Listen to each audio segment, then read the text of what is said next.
Kapag nakakakita tayo ng ambulansya at tumatakbo, karaniwan ay hindi sila tumusunod sa traffic rules. Kinakailangan nilang mabilis at magpatuloy sapagkat may buhay na dapat makarating kaagad sa ospital dahil kung hindi, baka siya'y mamatay. Ganon din naman kapag mayroong fire truck, may pupuntahang sunog dahil baka doon ay mayroon ng mga namatay, nasusunog, kinakailang masawata kagad ang apoy upang hindi makapinsala ng tao at mga ari-arian ng tao. Kaya sila rin ay hindi sumusunod sa traffic rules. Bagamat karamihan ng mga bihikulo ay sumusunod kapag may emergency ang dalawang sasakyang ito, ay paraging hindi sumusunod sa rules. Ito mga kapatid ang binupunto ng mabuting balita na kapag buhay na ng tao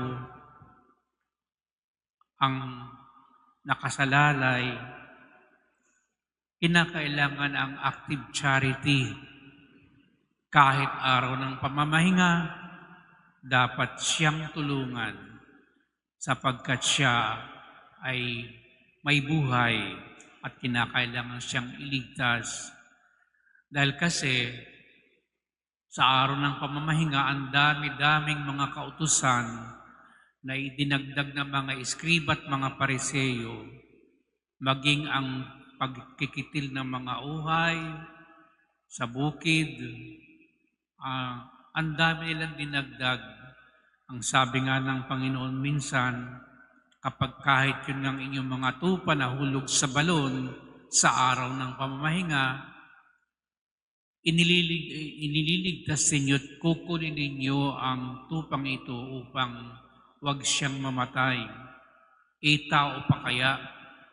Kaya sinasabi ng Panginoon ngayon, siya ay may kapangyarihan sa ilalim ng Sabat. Dahil kapag buhay na ng tao ang nakasalalay at nakataya, there has to be an active charity on behalf of this person. Yun ang maliwanag na sinasabi. Kaya mas mahalaga kasi ang buhay at ang pagkakawang gawa, yung active charity, gawain ng pagmamalasakit para sa kapwa. Kaya hindi siya pwedeng itigil. Otherwise siguro kung ganon, magsara na lang ang lahat ng ospital kapag linggo. Hindi naman pwede yun. Dahil paano naman yung mga taong nag-aagaw buhay na kinakailangan ng watchfulness every single minute of the day, yung mga nasa ICU, mamamatay sila pag walang magbabantay.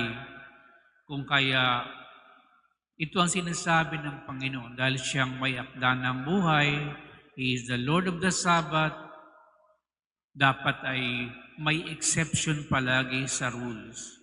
Oo, mahahalaga yung mga batas na yan na ginawa ng Diyos at ng tao, pero ang Diyos pa rin ang nasusunod sa lahat ng bagay. Walang tatalo, wala dapat dadaig sa pagkakawang gawa at pagkakaloob ng kabutihan sa kapwa, lalo na kung buhay ng tao ang nakataya. Kaya nga di ba ito sinasabi sa Ebanghelyo, nagutom yung mga alagad at sila'y kumain ng something na bawal. Mga saserdote lang dapat ang kakain, pero itong si David at ang kanyang mga kasama pinakain dahil mas mahalaga ang active charity talaga para sa mga nagugutom. At yan palagi ang depensa ng Panginoon. Sa atin din mga kapatid, alam naman nating lahat yun, kapag ang ating buhay na at ang ating kaligtasan na nakasalalay, dapat inuuna. Gumagawa tayo ng paraan upang iligtas, lalo na sa panahon na may mga kalamidad, lindol, sunog o ano paman, palagi tayong handang tumulong. Kaya nga nakakatuwa ko minsang isipin na kapag may ganyang matitinding kalamidad, ang buong bansa ay kumikilos.